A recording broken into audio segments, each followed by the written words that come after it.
Hi guys, അപ്പോൾ നമുക്കിന്നൊരു mug cake സെറ്റാക്കിയാലോ. By. അപ്പോൾ ഞാനങ്ങനെ കറക്റ്റ് ഒരു റെസിപ്പി ഫോളോ ചെയ്തിട്ടൊന്നുമല്ല ഇതുണ്ടാക്കണത്, എൻ്റേതായൊരു രീതിയിലാണ്. അപ്പോൾ ആദ്യം തന്നെ കുറച്ച് മൈദപ്പൊടി ഇട്ട് കൊടുക്കുക, പിന്നെ അതിലേക്ക് കൊക്കോ പൗഡർ. അത് ഞാൻ അത്യാവശ്യത്തിൽ അധികം ഉപയോഗിക്കുന്നുണ്ട്, കാരണം എന്താ വെച്ചാൽ അതിൻ്റെ ഡേറ്റൊക്കെ തീരാനായേ, അപ്പോൾ എങ്ങനെയെങ്കിലുമൊക്കെ ഒന്ന് തീർക്കണമല്ലോ. കൊക്കോ പൗഡറിൻ്റെ ആ കയ്പ്പൊന്ന് ബാലൻസ് ചെയ്യാൻ വേണ്ടിയിട്ട് ഒരു കൊട്ട പഞ്ചസാര തന്നെ നമ്മൾ ഇതിലേക്ക് കൊട്ടുണ്ട്. പിന്നെ കുറച്ച് അപ്പസോഡ, ഇതൊക്കെ ഇട്ടിട്ട് നന്നായിട്ട് അങ്ങോട്ട് മിക്സ് ചെയ്യുക.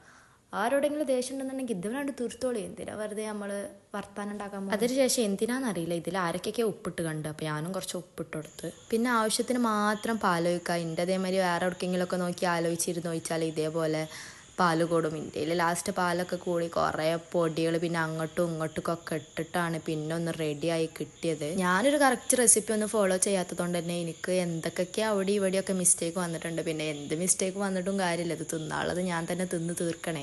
അപ്പം അങ്ങോട്ട് ഉണ്ടാക്കുക, ഏതായാലും തുടങ്ങിയല്ലോ, ഇനി അങ്ങോട്ട് ഫുൾ അങ്ങോട്ട് തീർക്കുക. അങ്ങനെ എൻ്റെ അടുത്ത് മഗ്ഗൊന്നും ഇല്ലാത്തതുകൊണ്ട് ഞാൻ ചായ എടുക്കുന്ന ഗ്ലാസ്സിൽ ഒഴിക്കാമെന്ന് വിചാരിച്ചു. നമുക്ക് എങ്ങനെ ആയാലും ഇപ്പോൾ തിന്നാൽ പോരാ, മഗ്ഗി തന്നെ വേണമെന്നൊന്നും ഇല്ലല്ലോ.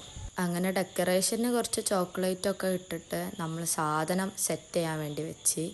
ഒട്ടും കുറക്കണ്ടല്ലോ, നമ്മളടുത്ത് ഒരു ഓവനില്ല, അപ്പോൾ ഓവറാക്കാൻ വേണ്ടിയിട്ട് ഓവനിൽ വെക്കാമെന്ന് വിചാരിച്ച്.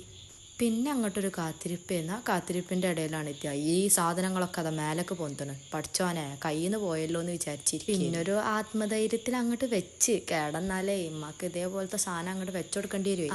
അപ്പോൾ സാധനം സെറ്റായി. ഇനി അതിൻ്റെ ടേസ്റ്റിംഗ് സെക്ഷനാണ്. ടേസ്റ്റൊക്കെ ചെയ്ത് കഴിഞ്ഞ്, എന്നാലും വലിയ കുഴപ്പമൊന്നുമില്ല. എന്നാലും നമ്മളുണ്ടാക്കിയൊരു സാധനം നമ്മൾ നല്ലതെന്നല്ലേ പറയുള്ളൂ. അപ്പോൾ അടിപൊളിയായിരുന്നു കേട്ടോ. പിന്നെ ചൂടൊക്കെ ആറിയിട്ട് തിന്നാൻ നോക്കുക, എല്ലാന്നുണ്ടെങ്കിൽ ഇതാ എൻ്റെ മാതിരി വായും പൊള്ളി ഇരിക്കേണ്ടി വരും.